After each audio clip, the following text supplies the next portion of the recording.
Welcome everybody back to Bobby Talks, ... Those dots are there to tell you that there's always more to the story. Ladies and gentlemen, we are in 2021. It has been 7 long weeks since we came. Yes. 7 long weeks since we came live to you. We're sitting here today for episode 18 with Mae Agnew. She is straight out of Hollywood from Los Angeles area. She's grown up and raised in this podunk little town of Adrian, Blissfield. Where were you from? Adrian. Adrian? Okay. Now she hails from Los Angeles, California. She is an actress. She is an actor, writer, producer, and one of the best follows on Instagram because she does this Dancing Friday thing. Oh, yes. Yeah. Tell me about that. What is that exactly? So that wasn't my idea. One of my acting classes during quarantine, they didn't know how to adapt. We usually do stand-up comedy. We do theater, a musical. So since everything's online, she said we're doing Dance Party Fridays. Okay. And she chose all the music. We didn't get to choose the music. So the song wasn't your choice. You're just like... The song wasn't our choice. Did you get your eyes kind of rolling sometimes? A few of them. I'm like, oh man, how am I supposed to rap this song? I can't rap. Yeah. I can't rap at all. But she chose all the songs. We had to dance to it. We had to lip sync to it, and then we have to edit all together. And put a package together and put it out there. Put a package together, put it out there, do the hashtags. Yeah. Most of them got taken down because of copyright infringements. Really? So you had to put like the star or the asterisk. I don't own the rights to this music, and even then, they're still sometimes taken down. I just made a trip to national parks, and I had to do I made together like a highlight video. And I told everybody, go watch this video real quick before the copyright gods go and take it down. So I know what you're talking about there. Have you used TikTok at all? TikTok, I think, kind of allows you to do that more. I use TikTok. I have not figured out the algorithm or exactly what it's about. So I have like 1 or 2 of these videos on TikTok. Okay. And then a friend of mine who's bigger into TikTok, he used my dog Indy. And that's how I learned more about TikTok because they went viral. Oh, really? So when they because of the dog, because of the dog, just having a dog in the frame, having a dog in the storyline. Like he borrowed my dog to pretend that she was kidnapped, found her in a car, broke the car window, got my dog out, and then last second he's like, "Hey, we're gonna have you be the owner, cry on cue," and then the dog comes, finds me, and. All of this for a 60-second TikTok video. 60-second, but it went viral. Now, okay, let's just talk there real quick before we dive in too much who you are. It went viral.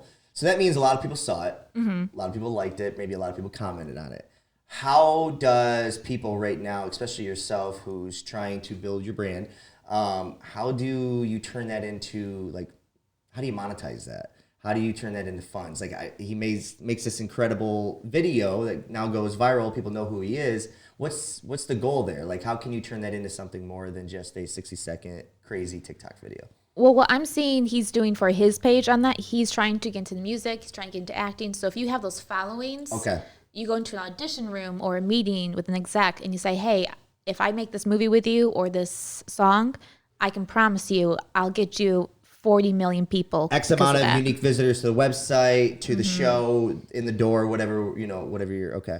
Makes sense. I do have a TikTok. I have not made a post yet. I'm still trying to figure out what to do with it. I have 4 followers and I only follow 2 people right now because I'm still just not ready to venture on that. Because I'm not sure how many people on TikTok, with all the dances and the crazy things that you see on there, breaking car windows to save dogs, I'm not really sure where my spot is on there as far as a podcaster, but I think that's what I need to find out, right? Well, there's a bunch of ones. There's like, you can start cleaning. Okay. That's a popular channel. Cooking, music videos, like grab a 30-second. Cleaning what do you mean cleaning? Like cleaning your house? I just found out. Yeah, there's a bunch of like TikToks that shows, clean hacks, and they'll just clean an oven or clean their car. But you got to have some type of unique way to clean the car? Yes. Like the last one I saw, they used like a pumice stone to clean their car to get like dog hair out. Interesting. So you have to have some sort of trick up your sleeve. Okay. I don't have very many tricks up my sleeve. I'm show you everything I got on the first go. But so TikTok, you're right. So it's interesting. You do kind of have to build that following. Mm-hmm. Do you find that to be challenging, or is that something you stress about? Is that like, tell me a little bit about your social media game and how much mental space you allow it to have? I stressed about more previously, especially when I first started seeing casting directors and I'd go in for roles and I'm up against one other girl and they're like, well, we're going to go with this person because it's way more, even though I might have killed that audition. So wait, you mean way more? You mean like the numbers they have are way more? Just the chance of getting it in front of more eyeballs? Oh, yeah. Really? Yeah. So usually you'll go in, I can't see their performance normally, but I can talk to casting directors or directors, and they'll say like, hey, we want to go with you, but this person's probably going to give us more money in the end, so we're going to go with this person. So that's when I stressed about it, because I'm losing jobs left and right. Yeah. So was that was pre-COVID? That was pre-COVID. Okay. That started out like 4 or 5 years ago, was the major time where casting directors like, we need to look at your numbers. Really? Okay. And that's been going on. That's still going on right now. I bet some of the older people in Hollywood right now probably really hate that. Oh, yeah. Because if like, especially some of these veterans, right? Even though they have a proven name and like, buddy, I've been in this field for 30, 40 years. And now they have some young directors, some young producers saying, yeah, but so-and-so has, twice the amount of followers that you have on Instagram and Facebook or so, whatever it might be. That's got to be infuriating, because then they have to either adapt or kind of get fizzled out or get to straight to shelf DVD type movies. I can't imagine somebody like a Robert De Niro, what he would think of Instagram. I don't think he has an Instagram. Does that hurt him? When you get to that level of A-lister, I think it right now, today, is not going to hurt. In 10 years, I think it will hurt. Okay. But if you're at a lower A-list to B-list, C-list, you need to have that, because if it's everything. It's everything. And then even if they have more followers, I can probably get that YouTuber cheaper than getting an A-lister or B-lister. Makes sense. And still have the more following. So a lot of celebrities are doing it. A lot of older celebrities that would not be part of our generation of that get into it. They'll hire people. There's big businesses that will just do social media stuff for you. Just your social media. You do a few pictures, you hand it all over to them. They'll figure out the hashtags, what's to write underneath it, when to post, what colors to post. Really? They all have to correlate and look appealing to the eye, your entire page. So do you, as the subject of that, though, do you still have the overall final say? Like, I don't like that. Oh, yeah. You can take that down. You have full control over that? Or do they become like your identity after a while? And say, no, we think this is better. The numbers show that we're going to post this picture or whatever. And you're like, all right. Most of the time you have final say. I think there are some celebrities that just say do it. Just do it. Go with it. Okay. Ones that have contracts with, I'm not going to say Marvel does this, but I could see someone like Marvel's company saying hey, you're in our contract. We're going to kind of control your social media as long as it's not crass or rude or anything. We're going to pay you, X amount of millions of dollars if we're doing that. It's interesting. I bring everything back to wrestling because I'm a diehard wrestling fan. But Vince McMahon is the owner of the WWE, and all of their talent, so to speak, is free agents. They're all under individual contracts. But one thing that's interesting is that they just said, we pay you so much money. They shut down everybody's Twitch, their Instagram, not necessarily shut it down, but said that you have to put it on pause right now because they were all building their own brand, almost separate from the WWE, but yet still using their character name. So WWE went and took that over and said you can't do it. And it's been this big kind of controversial thing, but it sounds like kind of the same thing there. They create the character under that organization, and that organization owns rights to that character. Yeah, and anything that they do on their Twitch or these kind of free platforms kind of can come back and make the WWE look bad in some shape or form. So not that we want to talk about wrestling, but anyways, so Sarah Agnew, she is an actor, actress, writer, producer. It says godmother and child of God. Sarah Mae Agnew on Instagram if you guys are looking for a good follow, especially with those Dance Fridays. Is that done? I think they're going to be coming back. I'm taking the acting class again this end of January or beginning of February. So I'm pretty sure you're going to see more of these videos. Okay. The casting director, that's my mentor, says she's going to twist it a bit. Okay. So I don't know what's to come, but something's on the horizon. All right. Well, I can't wait to see it. Let's kind of talk about your journey a little bit. So you grew up in Adrian. Where'd you go to school? I went to Adrian Public Schools. Okay. So I went through Dreger, then the Springbrook transition, and then Adrian High School all throughout. So you know all about it then. Where and when did this fire for theater or film or, just TV or whatever, that medium, where did that come about? That sparked when I was 7-ish. Okay. Maybe a little younger. One of my best friends that did live here at that time, they would go to the Croswell. Okay. And their whole Love the family was Croswell, big yep. into it. My family was not into the arts. They were sports people. Okay. So I tagged along, and they all auditioned for Wizard of Oz. Okay. And they asked, oh, do you want to audition? And I just jumped up there. I think I sang the birthday song. And I couldn't hear myself sing. I was so shy, and Like they looked at me and they're like, should we have her do it again? And the casting director's like, no, next. And after that part, I'm like, okay, I have to do this. I have to get like better at this. And that's just where it toppled. So you kind of had in that moment how old were you? Six or seven? 6 or 7. It was a fight or flight moment for you, and you did it, and you got rejected, correct? Oh, badly rejected. Like on stage, told you're not going any further. So as a 6 or 7-year-old, that could be detrimental to your life, right? That could make you run the other way. You decided, no, I've got to get better at this at an early age. That's really absolutely commendable, yeah. So you decide that this is something I got to get better at. When do you start taking your craft more seriously? I started taking my craft more seriously when I did this. I'm blanking on the name of the organization, but there's an organization that would travel the United States. Okay. And if you want to be a model or an actor, you go to this audition. Okay. 1,000 or so people, looks like America's Got Talent. Yeah. You walk through a line and they're going to give you a card. It's either a King of Spades or King of Hearts, and one would go further and one wouldn't. Really? I got the card that went further. Okay. And then at that point, you have to pay the money to audition in front of people. And this was the hoax that I didn't know was a hoax at that time. Sure. Yeah. But when I did that, I was in front of casting directors and actors, and they said, you have something. Right.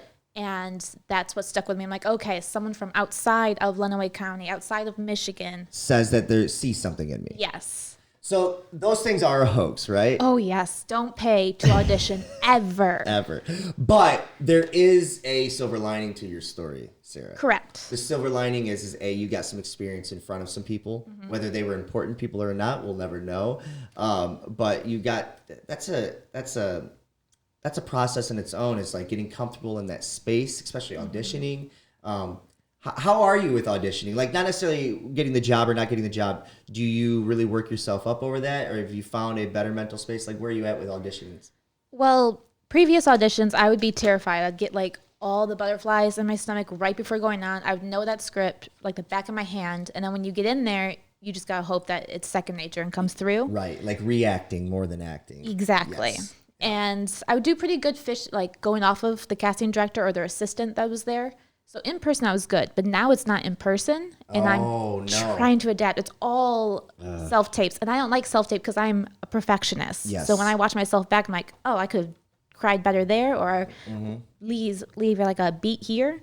So now it's very picking in my personality. Do you feel yourself, especially now with like you said, doing it, in front of a camera or just by your room or in your room by yourself versus in a room with, how many people are in a casting room normally? Usually the first audition is going to be 1 or 2, the casting director, if they have an assistant. Sometimes it'll just be casting director. And then once you go beyond that, you got your executive producers, your director's assistant, 2 readers, the casting director, then someone to work a camera. So you have like 7 to 10 people. I feel like I would like the room better with more people than I would just one. If you have like a theater background, that's great because you're used to large audiences. Yeah. If it's just one person, you're trying to read that person and they could be writing down what they want for lunch. And you're like, am I boring you? Yeah. Well, see, that's why I feel like with me personally, I took, not that I've ever been in front of the camera like that with any real, ambition. And I was in college, I did some stuff, and it's out there and you can find it and it's probably not very good. But I'm proud of every piece of work that we did. But when I was in college to go back to school to be a teacher, I had to get some communication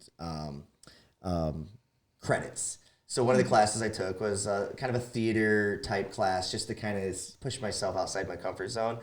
And the first kind of show or project that I had to do, I had to be a black preacher. And it was interesting because in the class I had, it was probably predominantly more black people in there than white.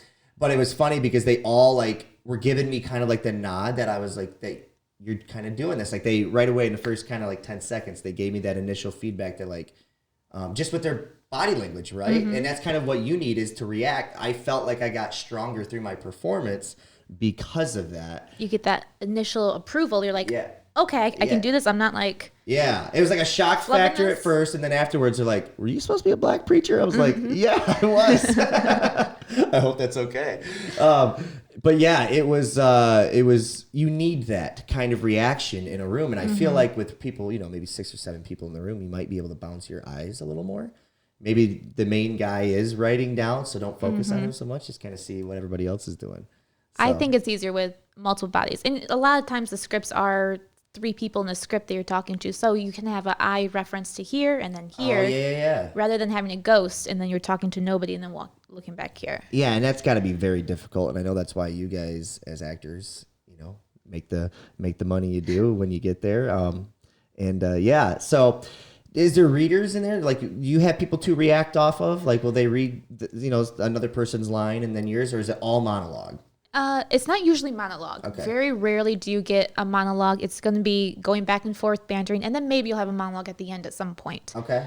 But there's usually a reader, normally. Some of the big ones, if they're just trying to weed people out, they'll just sit in their office, hold the piece of paper, and like, okay, action. And then they'll read the lines so monotone, like you can't get anything off of them. Is that done on purpose, or is that just because they fully don't understand the process?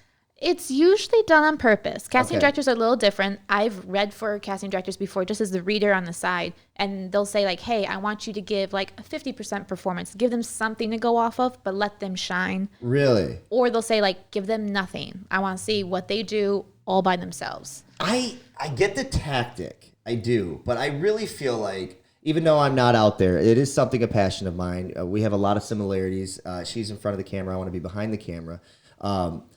I got to tell you, I think that's the wrong approach. I think you have to give them your all. You don't have to necessarily steal the scene, but like, I'm trying to raise your level, right? And if I'm in a room and I'm bringing it and you're not, that tells me a lot, right? I need you to come up to my level, or if I think I'm there, and have you react off of each other, because I think I'm going to get the best you in that moment. Do you tend to agree with that, or do you disagree? Like, what would you think? I agree, but a lot of the casting directors won't change that. So the tactic I've done, because I want some energy. Yeah. That if they're giving me monotone, and it has to be the right scene for it. It can't just be a coffee talk scene. Right. There's not a ton of emotion. But if I give enough and I'm trying to get that reader in my scene, if they're involved in it enough, they will slowly start to react without meaning to. And then I'm like, okay, I'm doing something. I'm getting something from you, so let me keep going. I'm pulling something out of them. Yeah, you really got to pull out of them if they're going to give you like a monotone performance. That's really interesting. I think that's how it should be. How long are these auditions usually last, like an audition? You get 10 minutes in the room, whether it's cut short or not, but they allot 10 minutes for each actor. Oh, they do? Yeah. So you kind of have an idea, regardless, good or bad, this is going to be 10 minutes. They might have to cut me off. And how long does the process take to find out if you're going to get the second call, or if you got the okay to... That changes. It could be that day. It's rarely that day. Yeah. It's usually a couple days. But then I've also had one where it was 2 months later. And they're like, hey, you gave up on the job. Yeah, I don't even remember that character anymore. I got to go back into the character, do the studying. And they'll call you back in like, yep, we just stopped because we didn't have money. Now we have money. Let's go do this. You're got to call back. So they found a producer. They found a way to get the movie. Is it mainly movies that you're looking to do? Is it TV? Like, what's your passion here? What do we got going on? I would love to do movies. Okay. That was why I went out there. But the way that the industry is changing, everything's television now. Everything's television. Everything. And as a diehard purist, as a cinema lover and goer, I feel like a man with no country sometimes. I was just having a conversation with one of the film critics around Adrian, Nate Adams. He was telling me how there used to be a 90-day window between when film would get out of it, or when a movie would leave theaters before you could get it on DVD.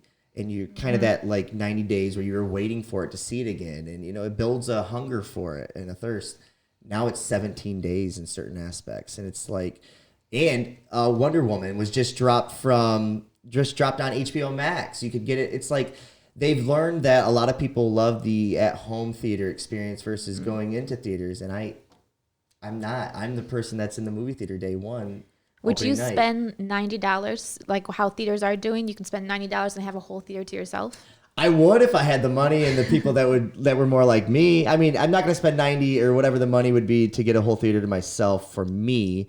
I guess I'll just be the last Mohican, continuing to go into these empty theaters. I just went and saw News of the World with Tom Hanks on Christmas Day, and it was me and one other guy in the room. And I get it. It might be a lot to do with COVID and the pandemic, but a lot of it also has to do with, I think it's just, unfortunately, I don't want to say it's a dying thing, because I don't think cinema is ever going to go away. No. But it changes everything. It does. And even how they invest into these movies is changing, because before COVID, movie sales were going down. Yeah. They were doing these deals of do like a membership and you get to go see as many movies as you want. Oh, yeah. And that was the start of the declination of it. But now COVID hit, and that's even. Yeah, and that's kind of set it back even more. Yeah. I continue to have this conversation, and maybe we'll rabbit trail here. And if I trail too far, you let me know. But because I am an elitist and I'm a purist, it's like I don't know how Christopher Nolan. He still is trying to what's the word I'm looking for? He's constantly trying to preserve old film and re-render those and kind of keep the aurora of the theater alive. Like, I wish we lived in a time where you dressed up to go to the movies still. Oh, that'd be great. Right? Yeah, like, it was like, it's a night out on the town, Like, I still find that medium to be the best way to... Music's great. I love music. You get that instant feedback. 3-minute song, and you're like, wow, I felt something there, and I want to hear it again. Movies, you have to really... It's a slow burn. But when you get it, it hits harder, in my opinion. I've never cried that long to a song unless I was going through something in life. But in a film, I might not even know that I'm going through something in life, and it pulls something out of you. That, to me, is a more powerful medium. I just don't want to lose that. I don't think you'll lose that. No? It's just going to have to... You are in charge of your experience now in your living room. Right. And if you put the lights out, put your cell phone down, solely focus on it, you might get that again. It's just not as in your face. It's not as in your face, and it's not a shared experience with that community of people in that room. It's a great way to, when it's done, be like, hey, man, what'd you think of that? And then you'd sit in a lobby and talk to some stranger for 20 minutes afterwards about something that you shared for an hour and a half to 2 hours, sometimes 3, depending on the movie. And yeah, I don't know. I'm sad. I'm just sad. I want it to stick around. Do you think the drive-thrus will pick back up? They seem to kind of. They have been picking back. I went to my first one this year, and I say that as a movie fan. I went to my first, but again, there's something with the drive-in that is like it's really cool, but it's still not the dark room theater. It's just not the same. It's different. It's fun, especially if you're like you've got a date or or something along those lines. Like, it's absolutely a good time, but I still prefer to be in a big auditorium room watching it with a sold out crowd. I remember, man, we used to sneak people into the rooms, and we would sit in 4 chairs. We'd sit 8 people in those chairs because the arms would come up. We'd sit 2 into the thing, and it was just that's how it used to be. I can remember waiting in line for Batman: The Dark Knight Rises, and this wasn't that long ago. No, we're talking 8 years ago. And I can just remember being so excited, sitting in line for 3-4 hours waiting for that thing to come up. So I don't know. Maybe that's a lot less convenient to people. I mean, I feel like the blockbusters will still have to go to theaters once COVID's done. Okay.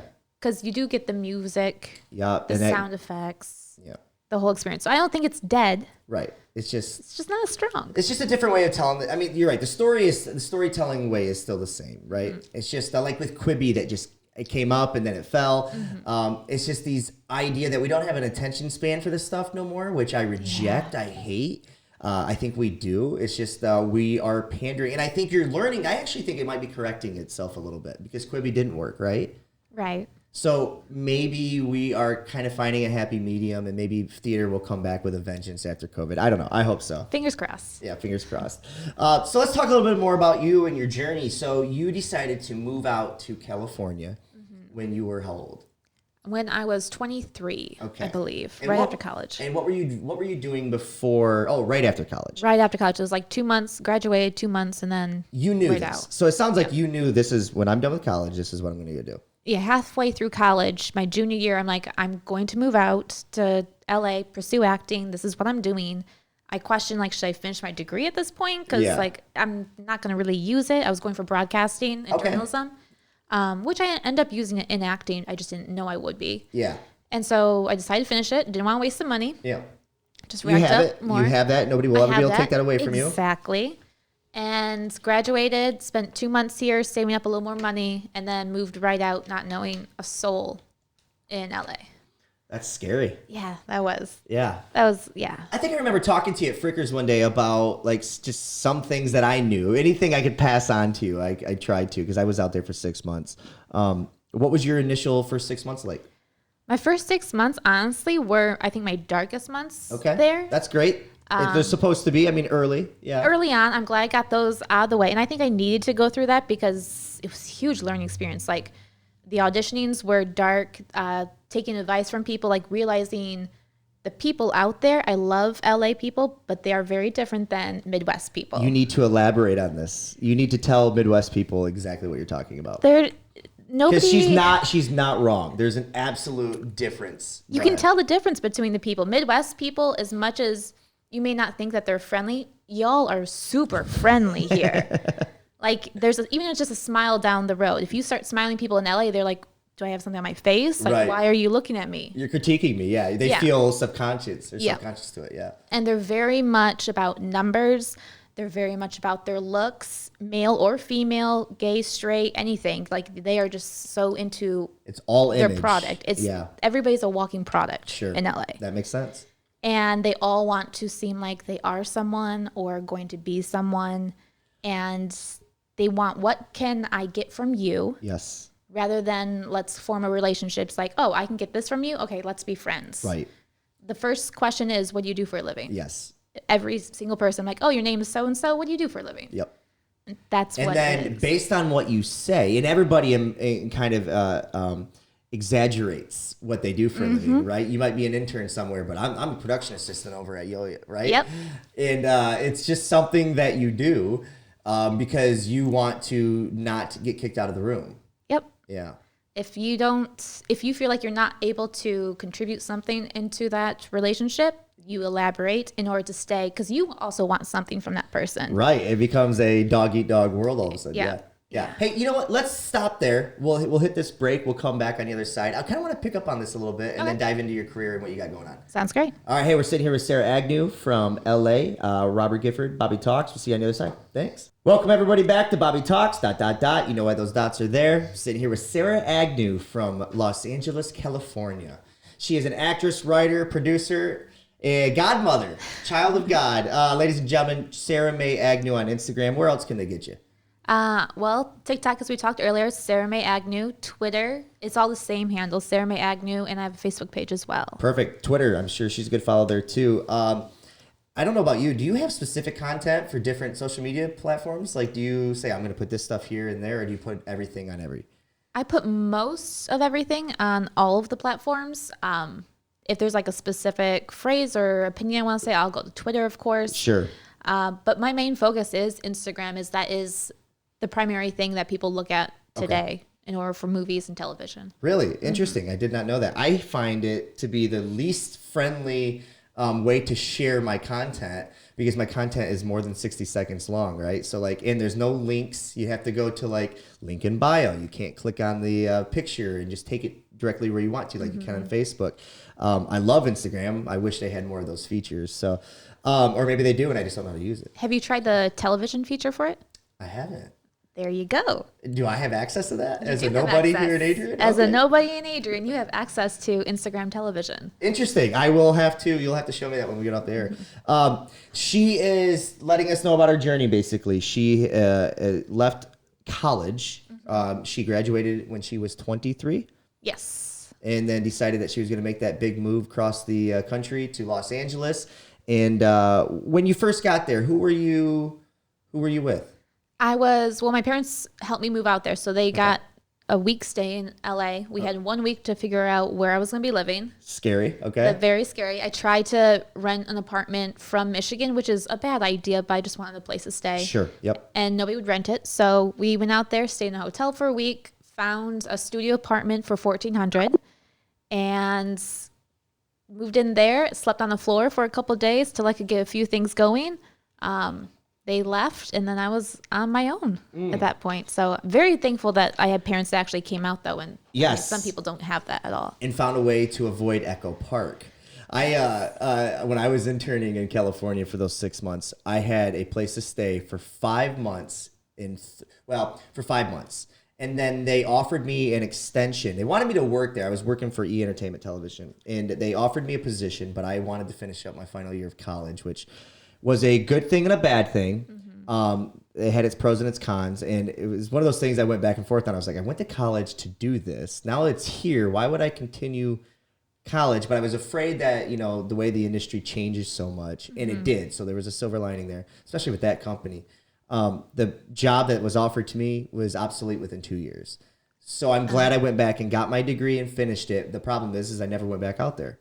So I don't, you know what I mean? I don't know if I won or lost the war, but. It sounds like a win to me. Sure. 2 years, you would have been just sitting at home like, oh, what am I going to do now? Yeah, but I'm sure that 2 years, though, would have gave me the experience to open up and go somewhere else. True. Which is a lot of my friends that did stay ended up getting that job somewhere else. So. But yeah, I for the last month, I didn't really know where I was going to go. And I found I was able to sleep on some couches for a while. But then it went to, I had to rent a hotel in Echo Park for 1 week. And I was like, oh no. At first it sounded fine. It was the cheapest price I could find. But then, are you familiar with Echo Park, that area at all? I am. I have friends that, if they come out for like audition season, they'll stay at hostels. Oh, yeah. Okay. So maybe it's different cheap. now. I mean, this was, wow, I'm 33 going on 34. This would have been when I was, so this was 13 years ago. Echo Park is, I mean, it's not somewhere like want to live forever, but there is some nice areas at Echo Park. It's very artsy now and like. So it's been changed and developed a little bit. Yes. I wouldn't walk by yourself at 3 a.m, of course. Sure. Or 3 p.m. when I was there. You can go 3 p.m. now. Okay, good. We've made some improvements then. No, that's great though. So you have your family, they take you out there. Now you're living out there. And tell me a little bit now about your resume. So what have you done? Where can people find you? Like, what are you most proud about that you've done so far? I have a few things that are about to come out that I'm really proud of. The start of it, my first movie out there was I Got the Hookup 2. Okay. And I never saw I Got the Hookup 1 at the time. But I auditioned for Master P. He was in the room. I almost didn't get it because I threw a British accent on it that I thought they wanted, and they didn't. Did they say, stop, why are you doing that? Did they ask you that at all? Well, I went in with a full-on English accent, and they're like, action, full-on British. And they were laughing, and I left the room, and thankfully I knew the casting director, so she told me later, she's like, I had to explain to him that's not your real voice. Like, trust me, she has an American accent. So thank God I got that role. And it was a scene that I would be gentrification, and it was very comedic. So that one stayed in. A lot of scenes got cut because it was a long movie, but that one stayed in for gentrification. So the casting director, the director, that whole team brought me on for future projects of theirs. Oh, great. That's awesome. Because they liked working with me. So I got on their pilot called Pump. Okay. And that's on Urban Flicks TV. I think we're going to come back as well as soon as I get back. I play one of the villains for is like 5 main characters. It takes place in a gym. Okay. A bunch of misfits run a gym, and I'm the typical blonde, thinks that they pretty much a Karen, but a young Karen. A young Karen. A young Karen, and I get in a fight with one of the staff that has a really bad temper. Okay. And she kicks my butt. But it was the first time I got to do a fight, which was cool. Yeah, was it choreographed, or did they like just kind of play with it and we'll make the camera work, or what? It was choreographed. Like, I've done fight scenes where you're just like, let's go figure out what you know and just do it. And it looks fake then. Sure. So this guy, this professional, he has like a black belt and everything, comes in and says, okay, we're going to do this. And you flip her and you punch her there, and you're going to pass out here. We're going to chokehold you here. And that's that. As he had prior experience within like the movie industry and how to choreograph a fight? Yes. Okay. So that's pretty much what he does now. Sure. I think before he was a Navy SEAL, he did. So this guy knows. Like, he knows his stuff. Okay. He knows his stuff. But now, like, when you're retired, you can just stay in your house in LA and people will just call you in for a week's worth of work, tell them how to throw a fight. Yeah. Yeah. So it's nice. I like doing that. I'll hopefully do more of that combat stuff. I've also done a movie that's about to come out that takes place in the future. I think it's like 20 years in the future. That's challenging. It's challenging, but a lot of the things that the scriptwriters are writing started like actually happening. Oh, really? Already? And they're like, we got to get this movie out because this is actually looking like where this is going. Yeah. And they were just joking around in the script. Sure. So I have that. I play a babysitter in that, and the kids are tearing me apart like left and right. And there's a lot of green screen, so that was cool to work on green screens. So these are all indie films, right? Indie films, a lot of the films that I'm seeing are indie films, and then they're being bought. And then they're being bought. Yep. I just curious, like you were talking about how you're playing a babysitter. Like, how is that aspect working with children? And how does, just out of curiosity, how does a film director on an indie scale, who doesn't maybe have 9 or 10 people that can help keep the kids in line and give them the marks while he's doing other things? How are the kids doing that? So for that project, I didn't actually have to work with kids. Oh, okay. It was because it was green screen. Everything around me was just on my body, and I had to pretend like, oh, someone was over there. And I think later on I haven't seen it yet, but they'll have people run back and forth or a shadow. But the kids weren't necessarily a part of my scene. Okay. But for other projects, I have worked with kids where it's difficult because there's so many restrictions and rules, and they have to have 6 hours of schooling. Oh, really? Like 3, and then it's like split up at times, and then they can only work so many hours. So you have to really get your shots in right away. Who's there monitoring that?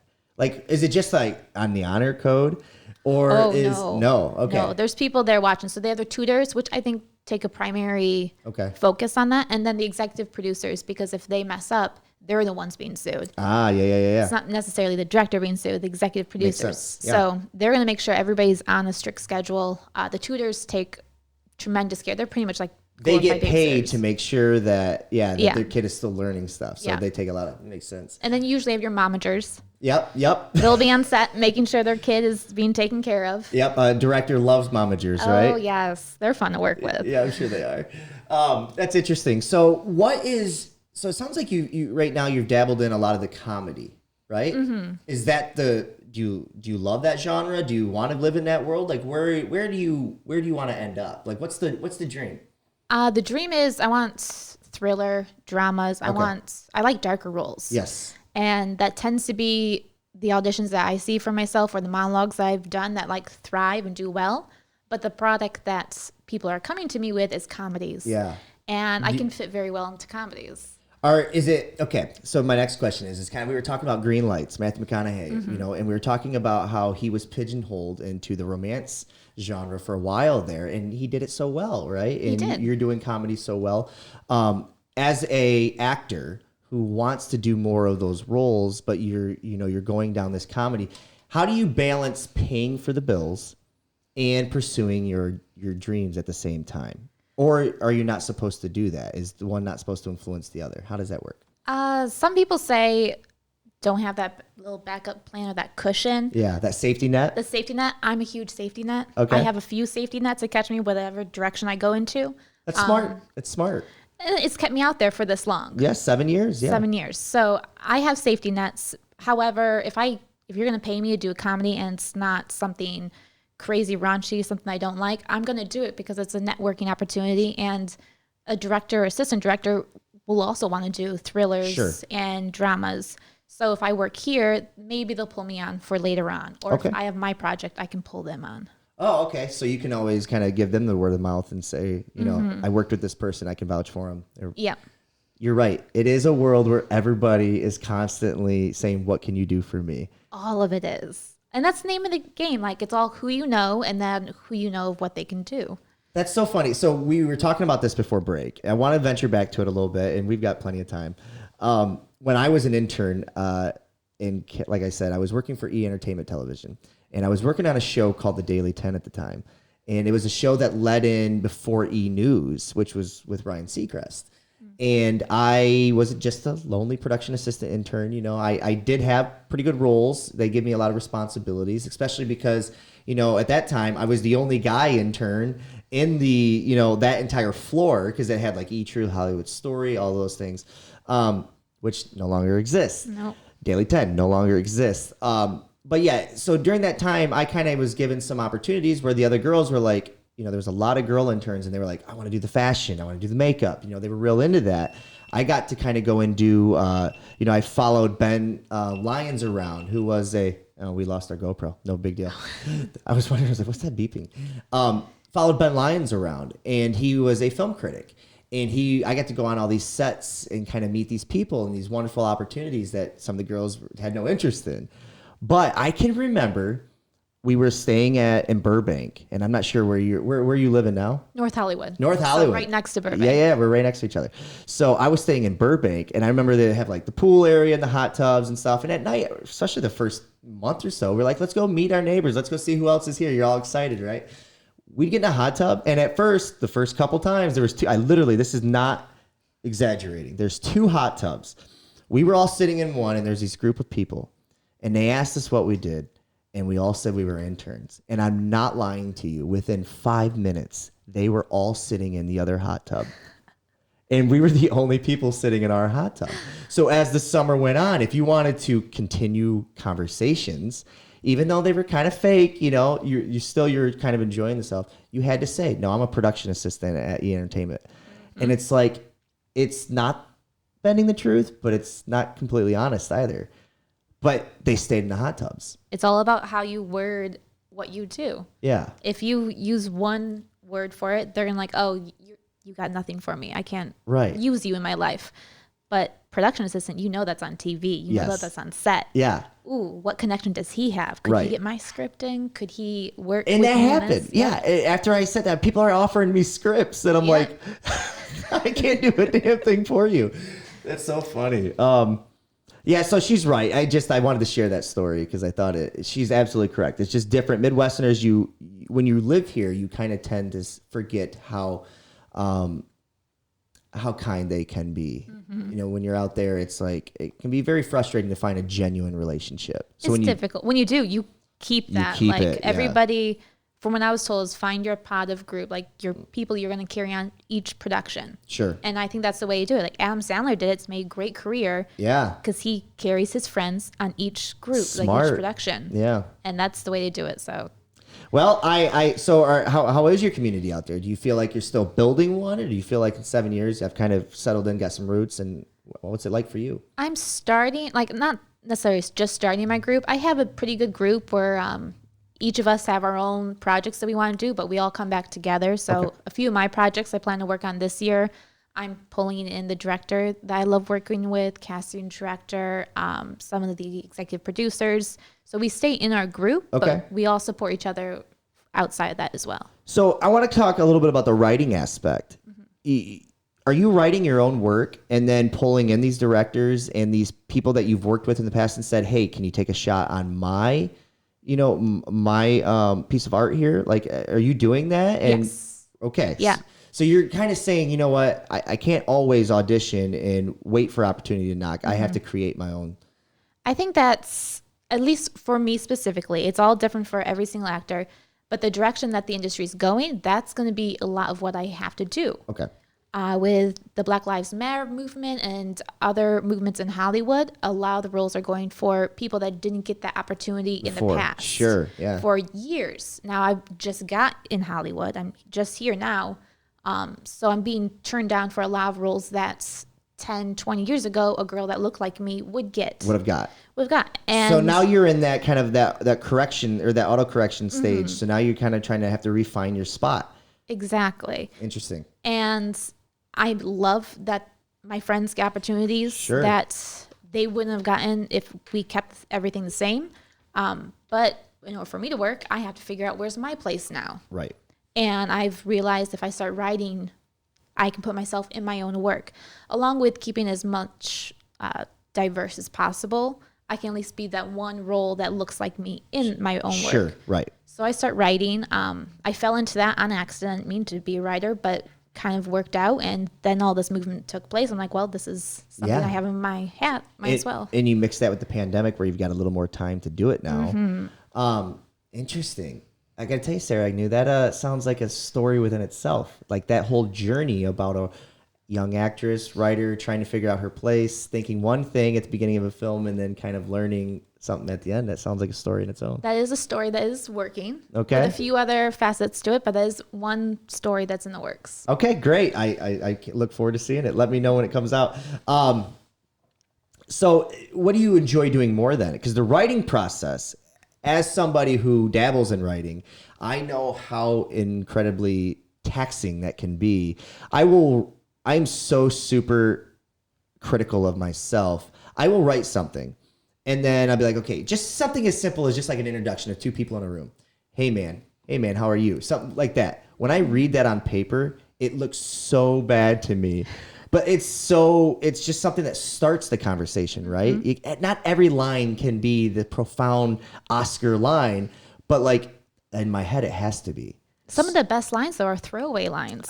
I know, but you don't know that. You don't know that until it's going. Yeah. Yeah. It's so writing versus acting. Which one do you feel is more taxing? Which one do you enjoy more? How does it work? I enjoy acting more. That's going to be my first love, my passion, what drives my other jobs as well. But writing and producing, they're like the mistresses that I do enjoy. Sure. Yeah. And I bring them back always. I like the way you would. Yeah. So they are in my life, and I'm going to continue them, and I'm growing the most in writing, and actually I'm not growing more in acting as well. But I find the most enjoyment of acting, going into a character and completely losing yourself into what they are. And then when you get into that flow of just like you're in the scene, you're not memorizing the lines, like there's nothing like that. Right. When you hit that kind of sweet spot. Yes. Do you feel like you're finding ways to get to that sweet spot a lot more now than you were before? I feel like this last year has been a turning point for my acting. And I don't know if it's because I'm studying more online-wise.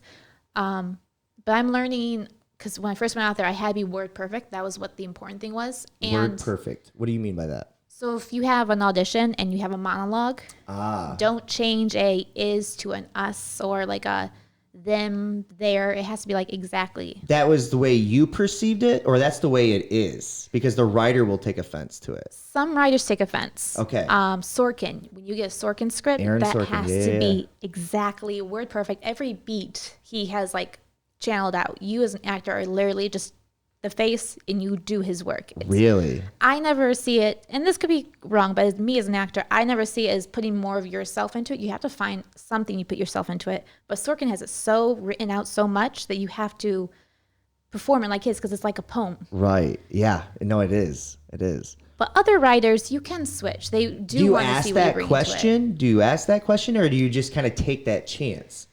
I will ask it for some. If I read it, I'm like, this sounds like Sorkin, because a lot of writers are going towards that type of writing.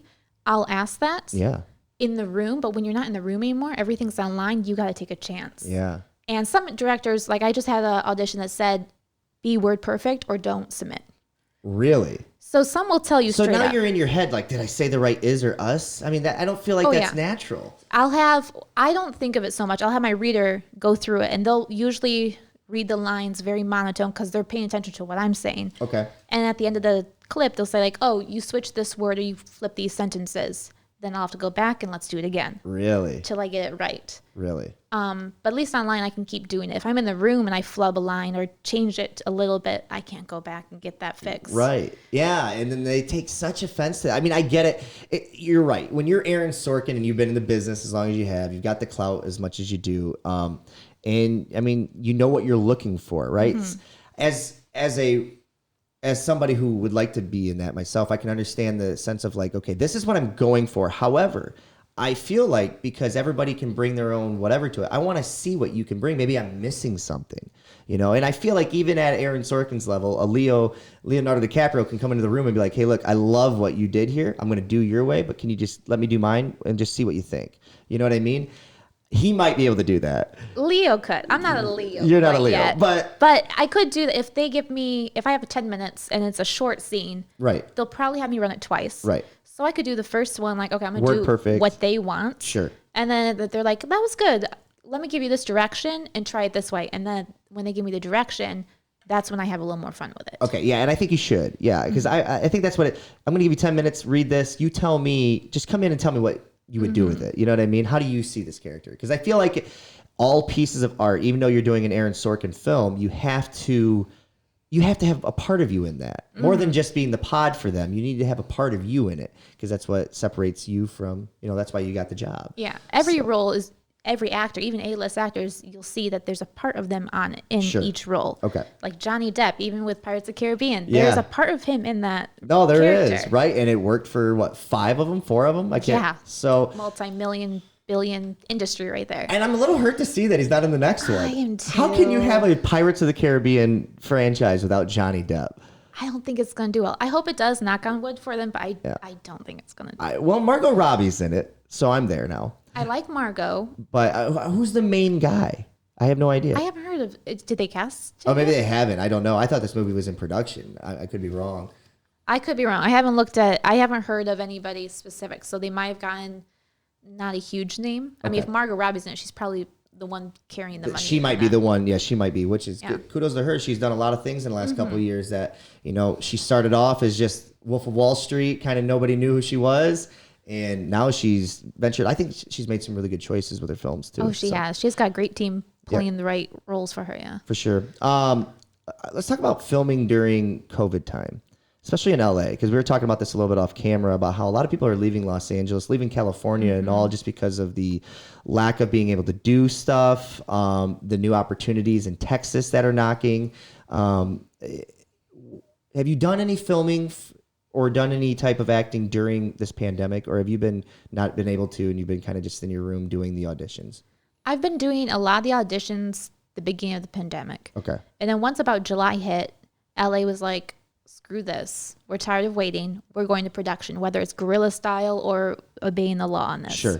And I have been on set, and there's protocols on set. Like, actors are now essential workers in LA. Sure. In order to keep the state going. So you have to wear a mask at all times. Actors have to wear a mask. They get makeup on, put the mask on, walk down the stairs to set, and then take it off. And then only during action. That's the only time a mask is off. Okay. Interesting. They're 6 feet apart. Nobody can touch like the crafty table or food, lunch. One person can touch that. If you want a water, one PA is in charge of the entire set. Oh no, I feel so much for that PA right now. No. Interesting. So did you catch this Tom Cruise thing? I did. And generally, I mean, I've never met Tom Cruise. Sure.